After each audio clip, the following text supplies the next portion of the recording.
Baso, ça veut dire que le Rhin est plus en état de navigabilité et les bateaux peuvent plus charger tout leur tonnage. Sur les années à sécheresse, on a déjà connu ça. C'est vrai que les épisodes se répètent de plus en plus souvent et ça devient de plus en plus pressant. On sort d'un épisode qui a duré presque 3 mois de Baso, où certains bateaux qui font un nominal 3000 tonnes ne chargeaient plus que 500 tonnes. Ça se traduit par quoi? Ça se traduit par des coûts d'approche pour aller dans le nord communautaire, notamment Rotterdam, qui se triplent, se quadruplent. Un prix normal pour aller à Rotterdam, c'est 9 € par tonne. Durant l'été, vous avez eu des 30 €, des 35 €.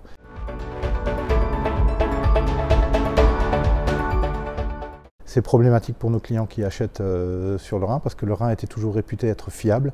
C'était un bon joker quand les autres origines ne marchaient pas. On était très fiable et là on est réduit au rang d'origine pas fiable. Ça va certainement mettre un certain temps pour s'oublier et pour se normaliser. Aujourd'hui, les gens ne sont pas enclins à acheter sur 7-8 mois sans savoir dans quel état sera le Rhin au moment où ils devront charger. Ce qui veut dire que les contrats à long terme, il y en aura moins. Et au niveau commercial, on est mis en compétition avec des importations. Quand vous importez par la mer, il y a d'autres aléas, mais quand vous importez du maïs qui vient d'Ukraine chargé à Odessa, ben vous n'avez pas les aléas. Vous avez peut-être d'autres aléas, mais vous n'avez pas les aléas de Baso tels que nous on peut les avoir et tels qu'on peut penser les avoir davantage dans les années qui viennent.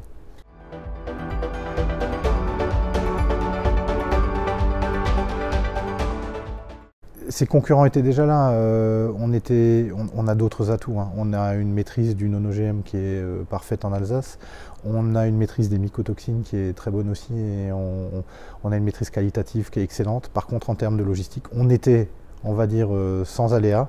Aujourd'hui, on est avec un peu plus d'aléas.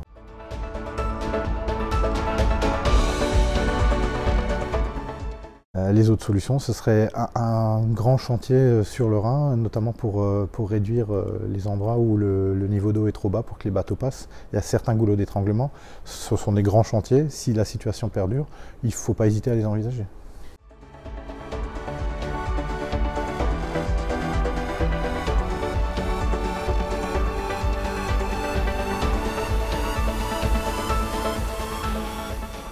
Le conseil d'administration du mois de novembre a pris la décision de ne plus collecter, conditionner des pommes de terre pour la campagne 2019.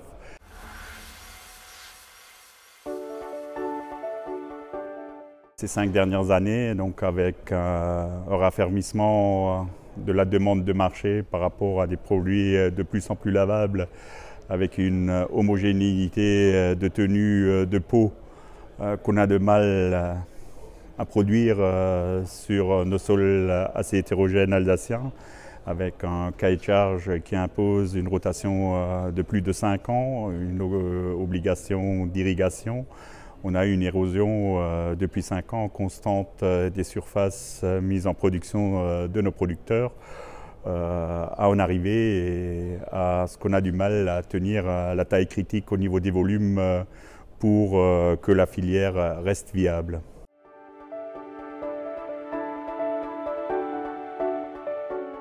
On a essayé tous les terroirs sur le département du Bas-Rhin, même du Haut-Rhin, pour trouver des secteurs où la production permettrait d'obtenir cette production de qualité, sachant que les terroirs qui s'y prêtent sont déjà occupés depuis longue date par d'autres opérateurs sur le marché de la pomme de terre.